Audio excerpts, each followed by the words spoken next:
Hello, everybody, and welcome to today's session. We'll just give it one more minute before we actually get started to allow people to continue to join.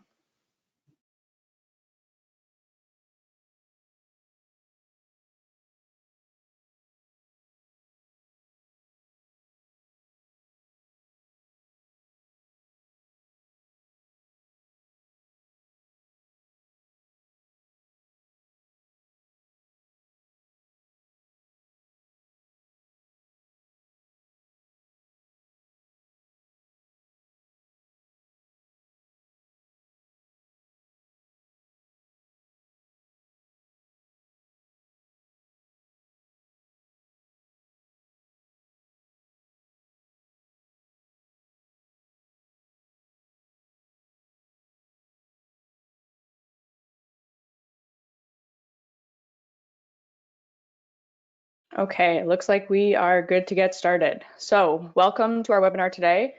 Today we are talking on the topic of stepping up your cyber fitness. Before getting into it, I'd just like to quickly introduce our speakers for the day. Today, we are joined most importantly by Karine, the Manager of Strategic Mission Management at the Canadian Centre for Cybersecurity. Karine has an awesome presentation for everybody, and we're excited to be able to offer this kind of content to you all. Next, we have Jeffrey, our Director of DevOps and IT here at Canada Helps. Jeffrey will be available during the Q&A session to ensure that any question related to Canada Helps can be answered. Lastly, you have myself. I'm the Director of B2B Marketing, but I am simply here today to facilitate. All right, let's get started with our land acknowledgement.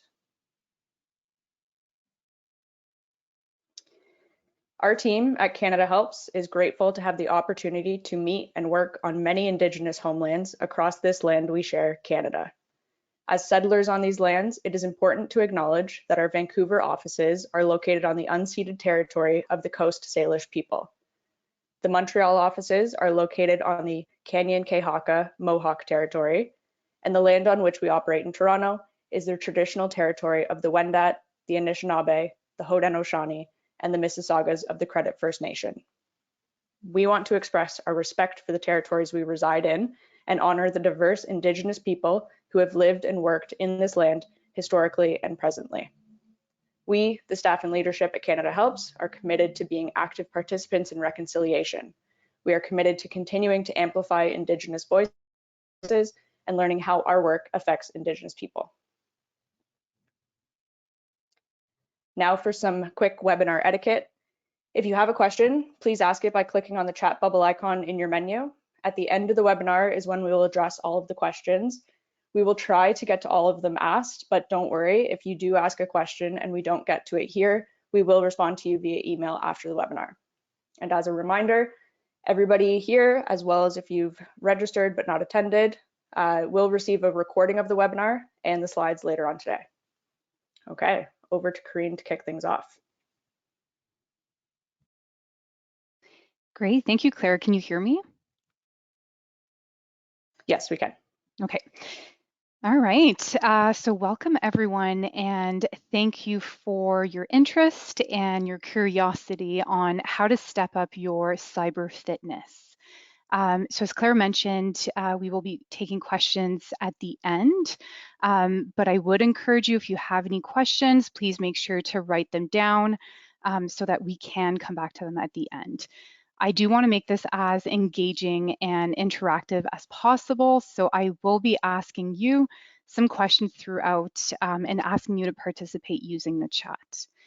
La présentation aujourd'hui sera en anglais seulement, mais pour ceux d'entre vous qui aimeraient poser vos questions en français, ça me ferait plaisir d'y répondre en français. My name is Karine Taillefer. So I have been working for this organization for the last I would say 12 years. I started working for the Canadian Centre for Cybersecurity, or the Cyber Centre, in a cybersecurity partnership program. I then transitioned over and was the chief of staff to the head and the associate head of the Cyber Centre during the establishment, during the integration and the transformation of the Cyber Centre. So that was really interesting. I then moved over and managed a cybersecurity learning and development program where I led the design and the development of various cybersecurity learning solutions and communication security learning solutions. And today I am the manager of a team called Strategic Mission Management, and my team is responsible to inform decision making in the Cyber Center. So my background isn't technical, but I have worked for a technical organization for 12 years. So that's why you are stuck with me today. If you want, I'd like to encourage you to put your name in the chat. I would love to know who is here with me today. Feel free to include some background and if you have any previous experience in cybersecurity.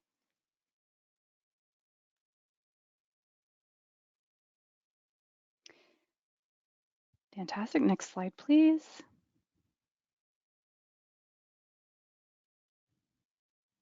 Great. Okay, so Cybersecurity Awareness Month, also known as Cyber Month, is an internationally recognized campaign held each October, so for the entire month of October, to help you learn about the importance of cybersecurity.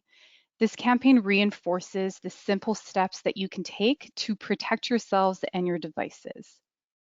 The theme for this year is Step Up Your Cyber Fitness. So I was talking to Claire last week and asked if I should wear a headband for this presentation, and I luckily decided against. But the campaign is all about stretching your cybersecurity muscles and taking things one step at a time.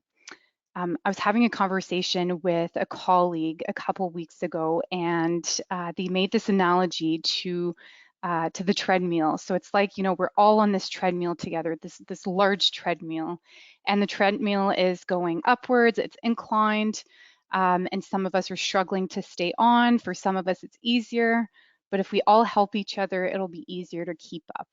And that's the idea here, is that cybersecurity is a shared responsibility.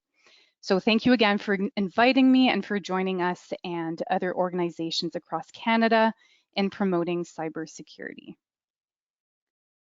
Next slide, please. Okay, the agenda for today. So we're going to talk about what is Get Cyber Safe and Cybersecurity Awareness Month. We're going to look at what's new this year in terms of the theme, and we're going to talk about why you should become a Cybersecurity Awareness Month champion and how you can do that, so how you can participate. And then we'll finish off by talking about some helpful resources and contact information. Next slide, please. Okay, let me introduce my organization. The Canadian Centre for Cybersecurity, or the Cyber Centre, was established in October 2018 as part of the Communications Security Establishment, or CSC. And at that point, it brought together the government's core cybersecurity programs, including those within the intelligence community, under a single roof, so under a single technical authority for cybersecurity. We work in close collaboration with government departments, critical infrastructure partners. So if you think of telecommunications, finance sector, energy, transport, we work with Canadian businesses and international partners to prepare for, respond to, mitigate, and recover from cyber events. So super important. We are known for bringing the community together because we can't do it alone. Next slide, please. So being situated in an intelligence agency provides us with that unique vantage point and those valuable insights. And that helps us in delivering our activities and our functions. So in particular, we provide tailored cybersecurity advice, guidance, and training. We develop and share specialized cyber defense technology and tools. We defend cyber systems, which includes the Government of Canada networks. We lead the government's operational response during cyber events. So I talked about preparing for, responding, and mitigating cyber events. but we also protect systems of importance through cryptographic equipment and tools. Next slide, please. So of course, this is all possible due to our dedicated workforce. At our organization, we understand the importance of investing in our community. And that is why we have established a framework for equity, diversity, and inclusion. And this framework really sets out our ambition as an organization to invest in building a community where our workforce has what it needs to succeed. So nurturing that environment is essential for us. But we also see the benefits of investing in our broader community, so investing in our workforce and our broader community, including the next generation. Next slide, please. So we sponsor and lead various workshops and events, such as CyberSci and Geek Week. So those are just two examples which bring together participants that are either interested in or working in the field of cybersecurity. And they all come together to come up with solutions to important problems facing the industry. And also collaborate in finding ways to improve the overall cybersecurity landscape. And it's because we're always better together. So these are very successful events. Next slide, please. Okay, these efforts within our community help us raise awareness about cybersecurity. And why do we do it? So we talked about collaboration. I gave that treadmill example, but it's truly because we know the best way to raise awareness about cybersecurity is to have more organizations and more humans involved, including you. Next slide, please. So Get Cyber Safe, what is that? So Get Cyber Safe is an awareness campaign that is led by the Communications Security Establishment to inform Canadians, so inform yourselves about the simple steps you can take to stay safe online. I'm going to take a second and put the first resource in the chat. So I'm going to send the website to Get Cyber Safe. Have a look. I definitely encourage and recommend that you take a look because it contains amazing resources and references in various formats. So it has one-pagers, it has videos that are all designed for different audiences in mind. So if you go through the website and you select all resources, you'll get to filter your search by audience, by topic, and by category. And definitely encourage you to select the videos because some of them contain really catchy jingles and really catchy headlines. Next slide, please. Okay, what is Cybersecurity Awareness Month? I think I pretty much covered all of that and we've talked about it, but this is a great summary. So we'll skip to the next slide. Yes, and now we get the picture of the treadmill.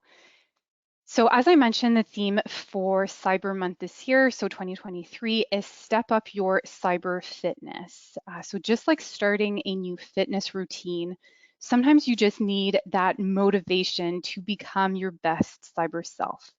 And that can be tough, but with the right coach, the right friends, the right resources, so think of the Get Cyber Safe website that I just sent, you can accomplish anything. It's all about stretching your cybersecurity muscles and taking things one step at a time. The theme was chosen because Get Cyber Safe is all about those simple steps that you can take to secure your digital life. And I have to say that even though the theme plays into the physical elements of fitness, the main intention for the term fitness, of course, is to be taken metaphorically. So we want to ensure that the campaign is inclusive for everyone of varying abilities. The campaign lasts 5 weeks, so 1 month in total, and is divided into weekly themes that I will get into next. Next slide, please. Okay. Week one is the warm up. So the best workouts always begin with a good warm up. If you can and if you want, feel free to stretch a little bit like the person in the picture. That gets you moving a little bit while I talk about laying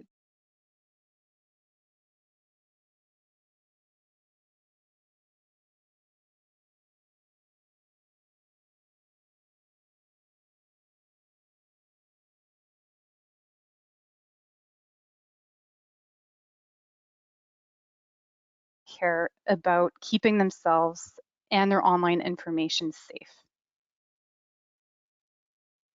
Next slide, please.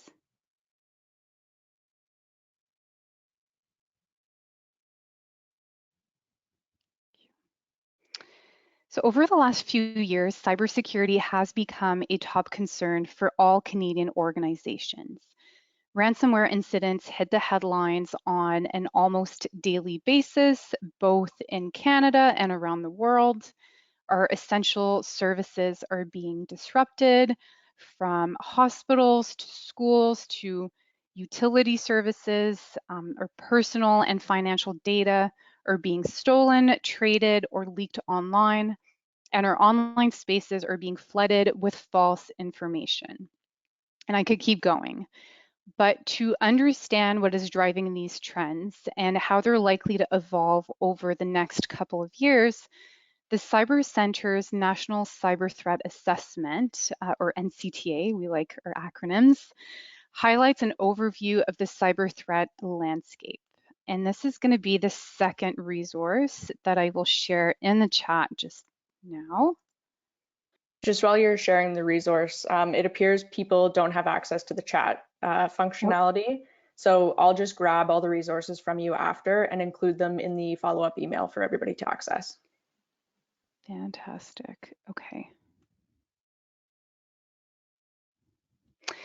Okay, so I just shared the NCTA and we can share that after, but ultimately you don't need an IT background to understand it or to read it. The NCTA was developed based on CSC's classified sources, but also from our work defending the government of Canada from malicious cyber activity. And the NCTA talks about 5 cyber threat findings. So the what. So I'm going to go into those at a high level. So the first one is ransomware is a persistent threat to Canadian organizations. Cybercrime continues to be the cyber threat activity most likely to affect Canadians and Canadian organizations. Number 2 is critical infrastructure is increasingly at risk from cyber threat activity. Number 3, it talks about increased state-sponsored cyber threat activity and how that is impacting Canadians. Number 4, cyber threat actors, whether they're hacktivists or terrorist groups or thrill seekers, cyber threat actors are attempting to influence Canadians, degrading trust in online spaces. And lastly, number 5, it talks about how disruptive technologies are bringing new opportunities and new threats. So cyberspace has no borders, and the potential for a cyber incident exists wherever we are connected, which is pretty much anytime and anywhere.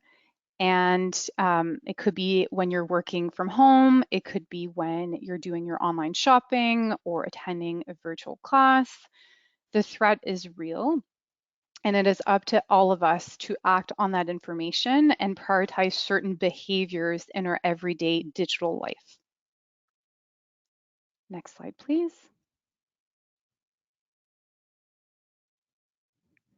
Okay. Week 2, account workout. So here we have somebody doing some lunges. If you want to do some lunges, I will leave that up to you. But this is where the real workout begins and where we're going to start working up a fake sweat because these things take a little bit more effort. So we're going to talk about using strong and unique passwords and passphrases. I'm going to do an emphasis on the word unique, and we'll get back to that. We're going to talk about enabling multi-factor authentication, or MFA, and we're going to talk about avoiding phishing and social engineering scams. So previously in week 1, we talked about that what piece, so the threats and the cyber threat actors. And although we didn't talk about the how, these 3 actions here that I just mentioned, passwords, MFA, and social engineerings, are a response to that how, because these ideas come from the way that threat actors most often get us. We know there's a huge human component to cybersecurity, and those human elements get leveraged primarily through social engineering and password habits. Next slide, please.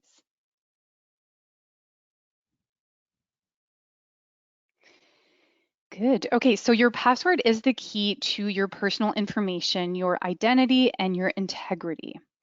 Um, think of it as the key to your house. So whether it's for banking, using Netflix, or social media, many of us use our passwords daily, and hackers are always looking for ways to guess what they are. So plainly put, um, stop reusing your passwords. If there's one thing you remember from the presentation today, let it be that. Do not reuse your password because it is the most common way people are hacked. And I'll explain why. It's because we know, this is what we know, there are a lot of data breaches and that most people's passwords have already been breached. You probably have passwords that have been breached, and threat actors can easily find those, use that combination, your email address and your password that was discovered in a previous breach, and start trying random websites until they find the one that works with that combination. And believe me, millions of people in the world are trying to do that right now. So for fun, I wanted to share a website. Well, I'm still going to share it, but I'm going to share a website that will let you know if your email address and passwords have been breached. So I'm going to put that in the chat, and unfortunately, I won't get the answers that I wanted today. But the website is called Have I Been Pawned? Um, and it's not an endorsed website, but it's just a fun, it gives like a look at if you insert your email address, you'll get the amount of times that your password has been breached. So if you're brave and you're interested and you're curious after the presentation today, I would recommend that you go to that website and see if your own password has been breached. So super interesting and eye-opener. So create unique passwords. That is an easy, quick win that still requires a little bit of sweat. Key message number 2 in terms of passwords, stop using the common passwords. If a threat actor can't find your password through a breach, so if you go to that website, Have I Been Pawned, and you end up getting the number 0, you're pretty lucky, but the threat actor will still try to guess the common ones associated with your email. And those common ones, so a survey by the Better Business Bureau released in March 2023 found that the most commonly used passwords in Canada were 123456, password, hockey, and Canada. This is mind-blowing and concerning, specifically for somebody working in a cybersecurity agency. I would say if your password is one of those 4 options, you don't need to tell anyone, you don't need to put it in the chat, but please go change it right now. Using complex passwords or a passphrase. So a passphrase is a phrase that consists of mixed words. It could be with or without spaces. So using a complex password or passphrase for every account and device is one of the best ways to keep your personal information safe. The stronger they are, the better. Passphrases are typically longer and easier to remember. For example, if I want to create a passphrase, I can look around the room here and I can see a pumpkin on my table. I see a lamp and I see a phone. So if I take all three words together, pumpkin, lamp, and phone, I create a passphrase. Now let's get you involved a little bit. I'm not sure how I'm going to do this, Clara, so we'll see if this can work. But I would like to ask some of the brave ones to think of a password and tell me how many characters your password has and how many characteristics it has. So if it's numbers only, if it's lowercase, uppercase, does it have symbols? And then based on that information, I have a tool that I have right here, and I can tell you how long it would take me to crack your password if I was a threat actor. So I played this game with my family during Thanksgiving, and my sister texted me the next day saying she changed her password. So I don't know if this can work. If I I can can see, be I can okay, be your test dummy here. So what was the first question? How long is it? okay. So how many characters between 4 and 18? It is 14. 14. Okay. Does it have numbers only, uppercase, lowercase symbols? It has all of those. All of those. Okay. Well, it would take me 1 million years to crack your password. So pretty secure. Good job. We can thank Jeffrey on the call for making sure that we all have secure passwords here at Canada Helps. I Okay, can't say great. the same for some of my personal ones though. Okay. Do you have any personal ones that you can think of? Sure, yeah. It is 8 characters, Okay. upper and lower case with numbers, but no special characters. So it would take me 2 minutes to crack your password. Nice. I'll go So change maybe that. Maybe think of that. There's certain other ones, so I'll throw out another one too. I think I'll use my sister as an example. I think hers had 11 characters and had all of the above. So numbers, symbol, uppercase, lowercase. And so for that 11, it was 3 years. So if you think about it, it's still good, but you have to remember to go change it every 3 years. Um, so maybe I'll send that in the chat as well. So if people want to kind of do that on their own. Again, this is not a Cyber Center endorsed product. It's just something I thought was interesting. Right, now it is sent. Okay, fantastic. So I spent a lot of time talking about passwords and having unique passwords, complex passwords, and not using the common ones. There's also a great benefit to using multi-factor authentication, or MFA. With MFA enabled, that means that 2 or more different authentication factors are needed to unlock a device or sign into an account. It provides that extra layer of security from cyber attacks like credential stuffing. I'm throwing that word, but that's what we talked about in terms of a threat actor trying to reuse your combination throughout many sites. MFA uses 2 of the following factors. So something you know, typically that would be your password or your passphrase. Something you have, this can include a hard token, so it could be a USB key or an access card, or it could be a soft token. So it could be the use of an app, an application, or it could be a message sent to your phone, like a text message. So something you know, something you have, and the last one is something you are. So that's typically could be like a biometrics, a fingerprint, the scan of your face or your eyes. So those are the 3. So it has to use 2 of those 3. So something you know, something you have, and something you are.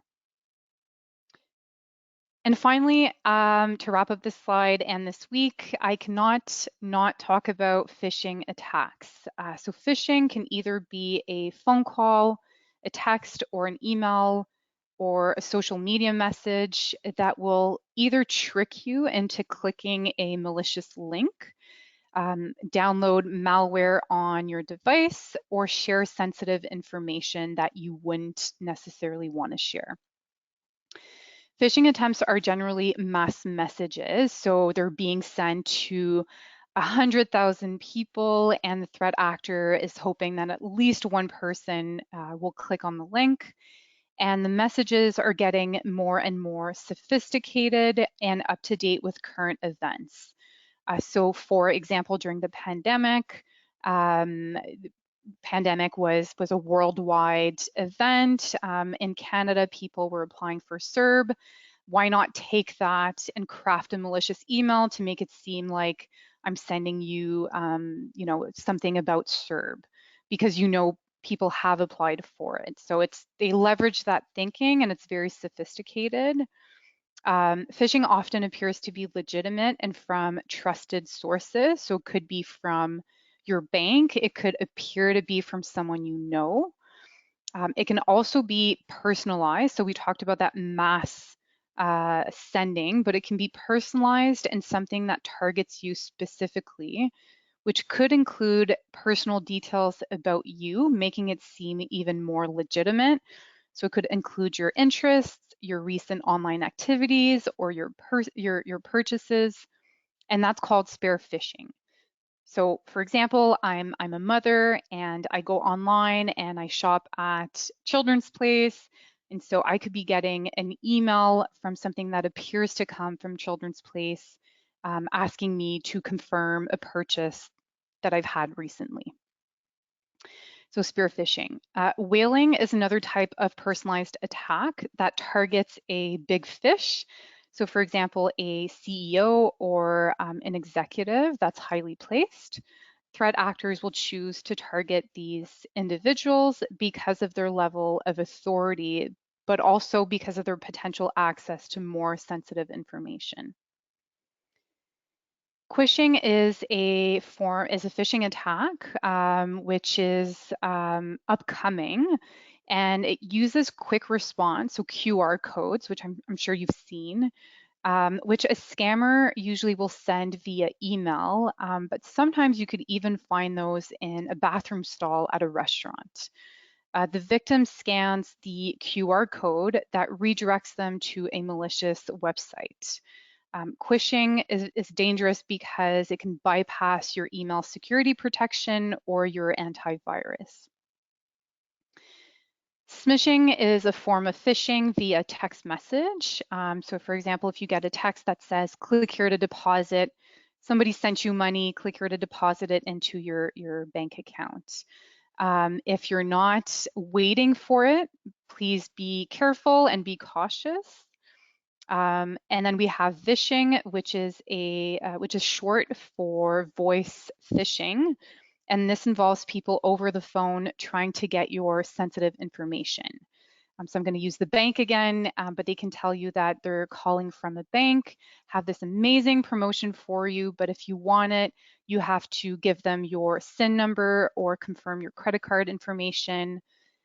Don't do that. So simply put, if you're not sure and it seems too good to be true, don't click on the link, don't give your information, don't forward or reply to a message, delete it right away, put it in your trash can, put it in your junk. And if you're really unsure and that curiosity is peeking in, you can always try to contact the sender in a different way. So if it appears to come from that bank again, go online and look up the official number, call them and ask them if this is legitimate.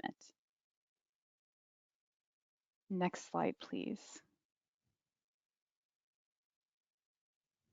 Okay, so we stretched, we talked about cyber threats, we did a good warm up, we started a little sweat, we talked about passwords, MFA, phishing, and now the real workout begins. So this week is dedicated to protecting your devices by installing antivirus software, using a VPN, and reviewing or being on top of your device's security setting, which includes securing your home Wi-Fi. Next slide, please. Okay, so these are the simple things you can do to protect your devices, so your laptop or your smartphone. The first one is to enable a security software. Installing antivirus on your device really helps protect against malicious attacks or malware. Make sure you download the software from a reputable provider. So look at the reviews online, but also once it's downloaded on your device, make sure that it's up to date and it's renewed periodically when it needs to be renewed. The second one is to establish a basic perimeter defenses. So for example, you could use a firewall or a virtual private network or VPN. A firewall can be used to defend against outside intrusions by monitoring incoming and outgoing traffic and filtering out if there are some malicious pieces. So think of it as a door and having a security guard there that gets to say what comes in and what doesn't come in. A VPN can be used when employees are working from home to secure the connection and protect sensitive information. So if you think about it this way, I'm trying to make it in simple terms. A VPN does two things. So one, it protects data while traveling. And two, it makes you hard to track. So think of advertising purposes.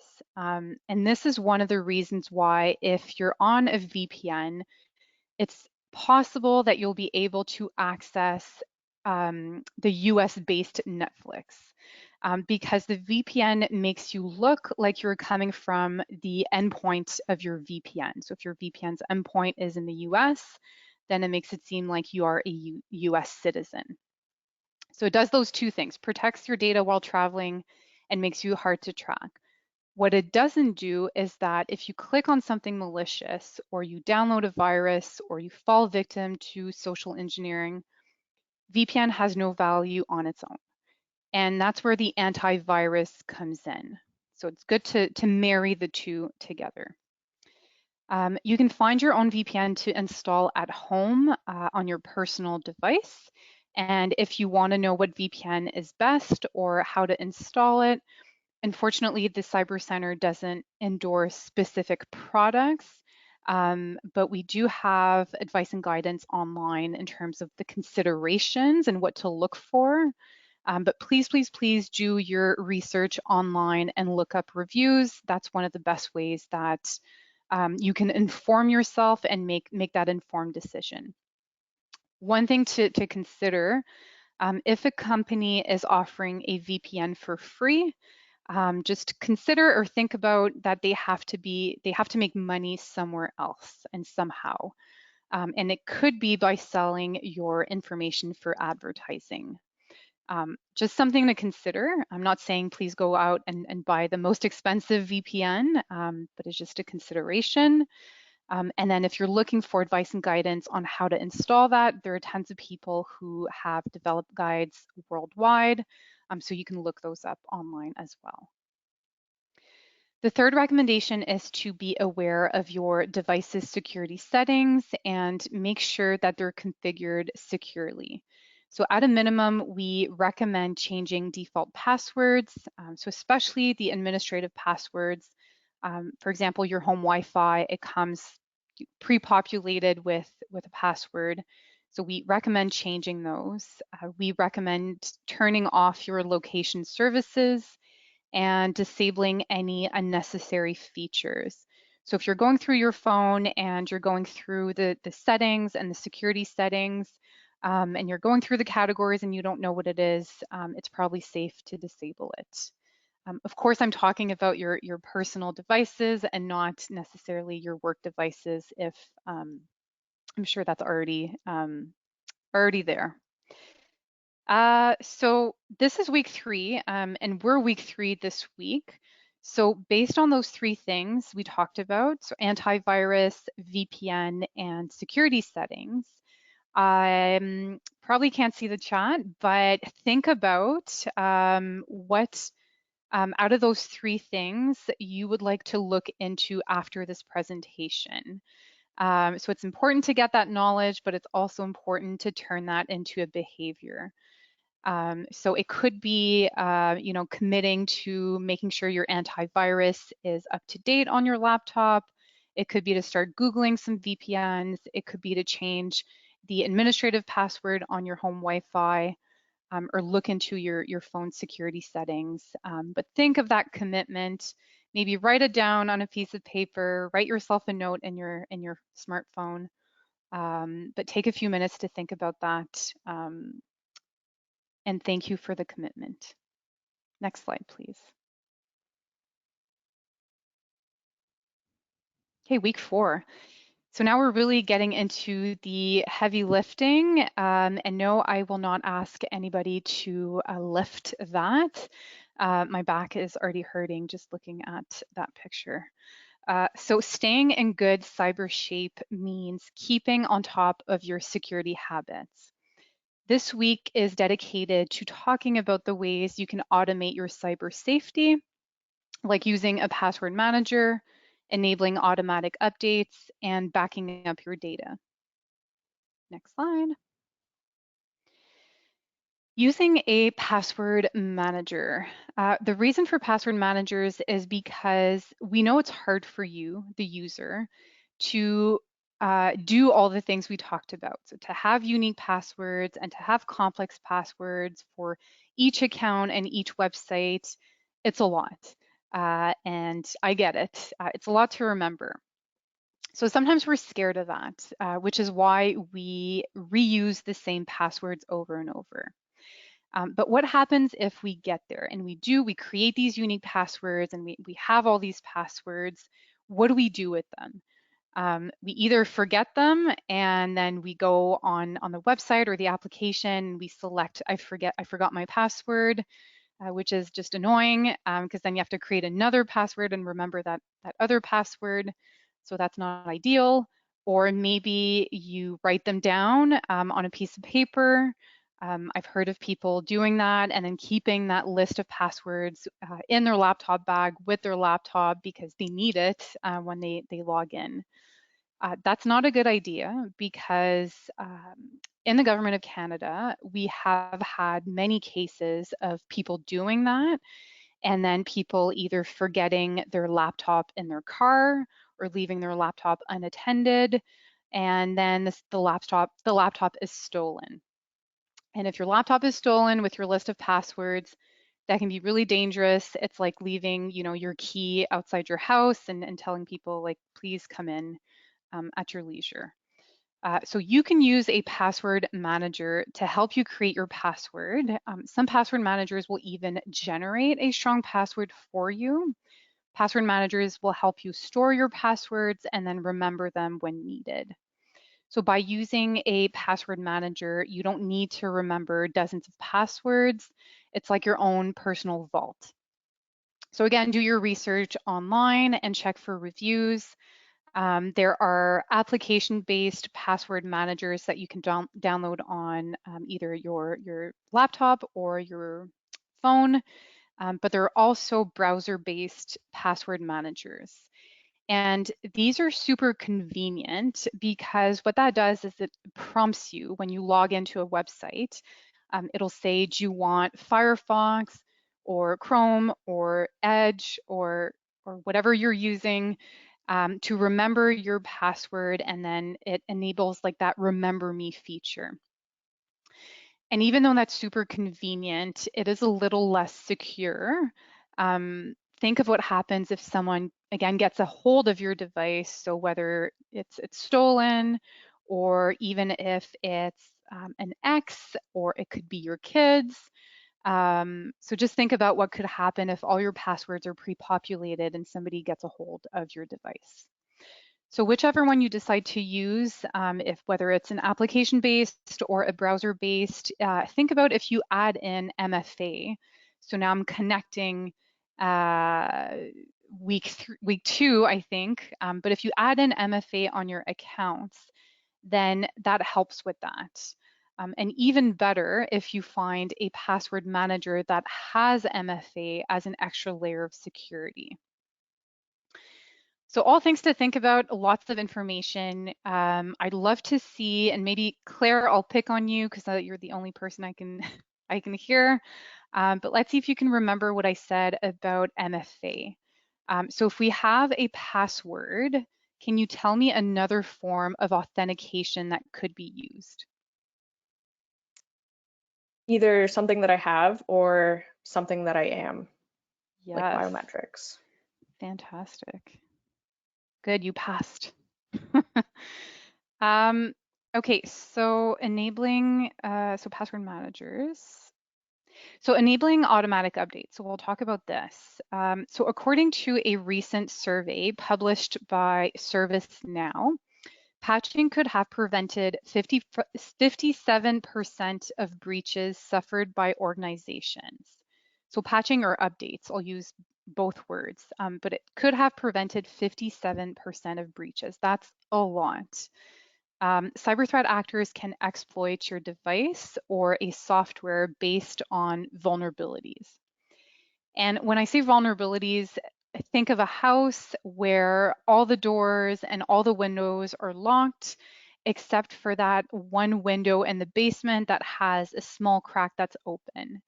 Cyber threat actors try to find that crack. They're always looking for that crack, so that vulnerability.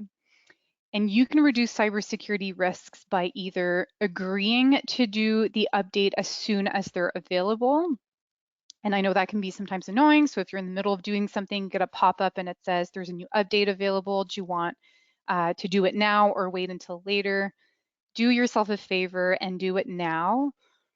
Even better, most devices nowadays have that automatic update that can be enabled. So you can enable that in your phone so that it does it automatically when it becomes available. So that's an easy win. So close your windows by enabling automatic updates. Last thing here for week 4 is backing up your data. So having a backup, a copy of your information is one thing you can do to help your company. If your networks, systems, or information are compromised by a threat, such as a virus, or maybe it's a ransomware attack where the threat actor will hold on to your information and ask you for money to get it back, a backup can really help your organization get back to business quickly.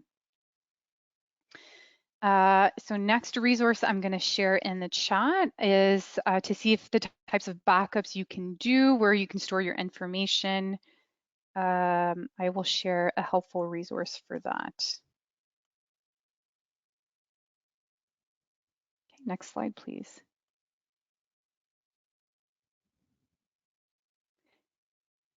Week 5 is the last week. It is a short week. There's only 2 days to the last week in October, but we would like you to share your motivation with your family, your friends, your coworkers.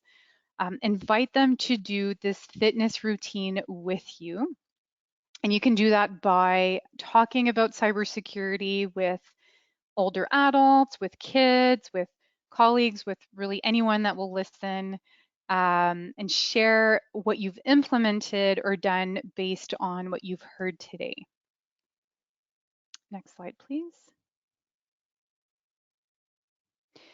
So I know I shared a lot of information and resources in the chat that Claire will share after the presentation.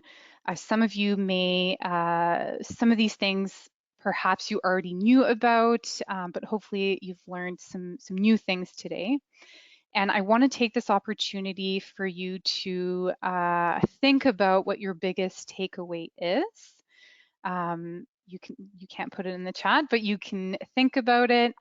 You can write it down, and maybe that's what you can share after with your friends, your family, and then give that piece of information to them in order to become a Cyber Month champion. We talked about how most cyber threat actors target human errors and how we can get better together. That really starts with conversations. And yes, one conversation can help, it's true. For example, the one I shared about my family's Thanksgiving dinner. But in this digital life, it's good to be cautious, and those conversations help us become more cautious. Other things you can do, you can promote Cyber Month on your own personal social media. You can even share what you've hopefully had an interesting presentation from a representative from the Cyber Center today. You can follow cybersecurity best practices at home and at work. I'm going to share the Cyber Month promotion as well. Oh, I'll have to share that after. Doesn't seem to work, but that's okay. You can look up various resources on Get Cyber Safe and share some of the fun, catchy videos that you find with others. You can look up various publications on the Cyber Center's website.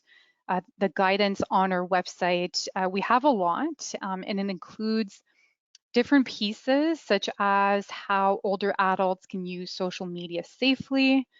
We have advice or a publication on real examples of fake online stores and how to spot those scams.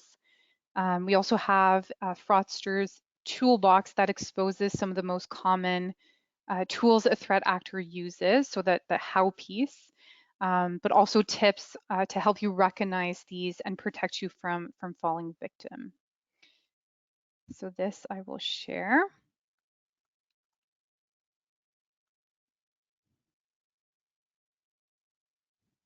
Okay.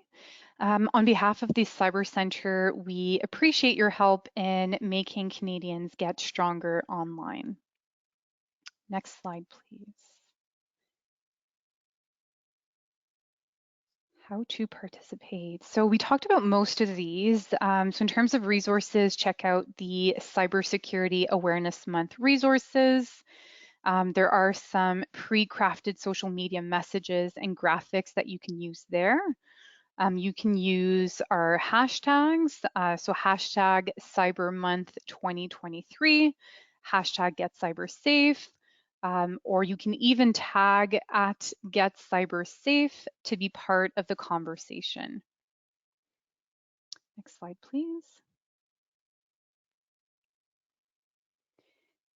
Okay, thank you again for helping to keep everyone safe by promoting cybersecurity, and thank you for your attention today. You can connect with the Cyber Center if you have any questions, any concerns, any feedback you want to provide, or even if you're looking for additional information on Cybersecurity Awareness Month. The best email to use is the email on the slide, so contact@cyber.gc.ca. And that concludes my presentation. I would love to take some questions, and I'll try my best to answer. And I know we have Jeff here as well. Awesome. Thank you for the presentation. That was really great. And right after this, I will be updating my personal passwords to meet the standards that you walked through. I think a lot of people, just based off of the questions that are asked, are looking at their passwords and password managers. So I think the message got through. Okay, we do have a couple questions come through.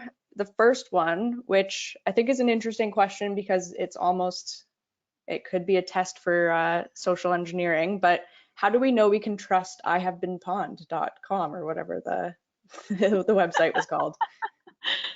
It's really up to you. So I think the message there is that there has been plenty of breaches in the past. If you Google, breaches in 2023, or we hear a lot about it on the news, whether it's like bigger organizations like CRA or smaller organization, your information is everywhere.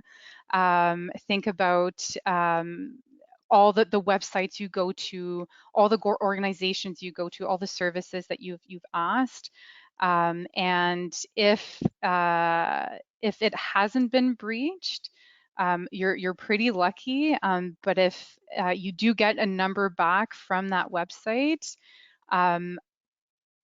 what's the harm in kind of just thinking maybe I'll go change my password?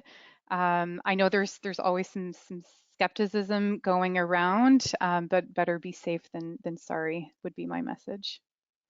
Perfect.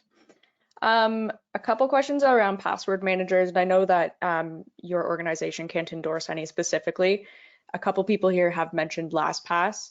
They have mentioned that it was possibly breached in previous years, but just do you have any further guidance around how to select a password manager, and or what happens if your password manager is compromised? What action should you be taking?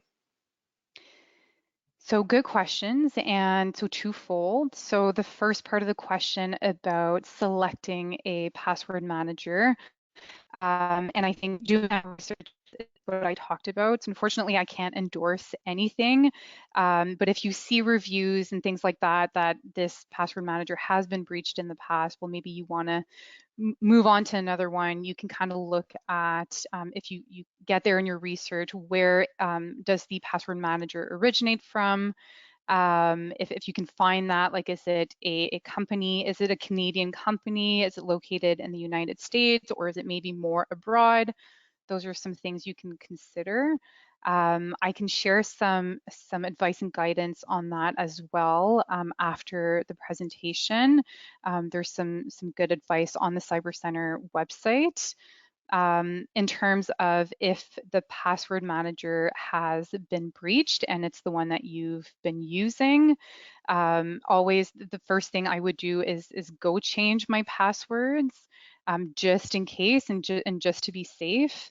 But I think that would be the first action that I would do. Great. I think that's all the questions on password manager specifically. A few questions around MFA. First question is just, is 2FA sufficient or is MFA best? Hmm.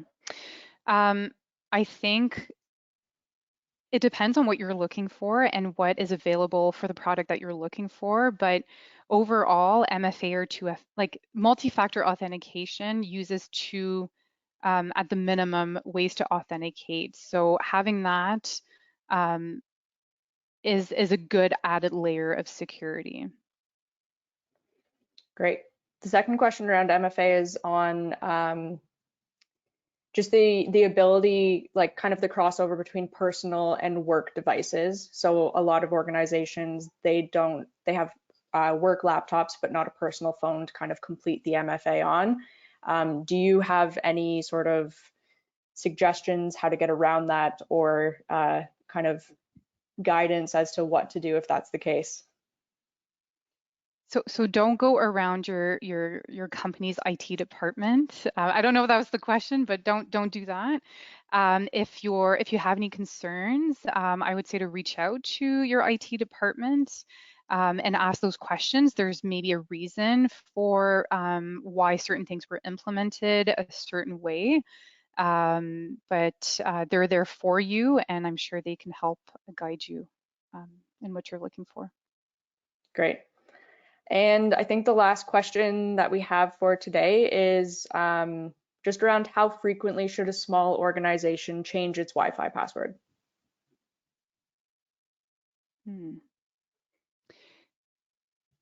So the question is interesting because of the word organization, as opposed to personal home Wi-Fi. Um, that depends. There's a lot of things that come to play, like how long the password is. I provided that chart of if the password is 14 digits and it's strong, there's maybe no need to change the password at all. And then it depends on that added layer of security that's added. So for organizations, again, I would trust your IT department and get in touch with them if you have any concerns. In terms of your own personal Wi, like whether it's your Wi-Fi password or passwords overall, it depends on how complex your password is and how unique it is from other passwords. That will really help if you have a password that, like if you look at the chart and the password is 18 characters long and it has all those unique distinctions, you may not need to change it. But then it also depends on what you're trying to secure. So The answer is complex. It's not straightforward, but hopefully that helps. Okay, awesome. So we are nearing the 2 p.m. mark here, so I just want to thank you, Karine, for being a part of this presentation today. Um, Jeffrey, you got off the hook. No questions on the Canada Helps end, so lucky you. But if anybody on the call does have any questions that come up in the future, you can always reach out to us at info@canadahelps.org. And as mentioned, you will receive a recording, the slides, as well as all of the resources shared with you later on this afternoon. And thank you all for being here. Great, thank you.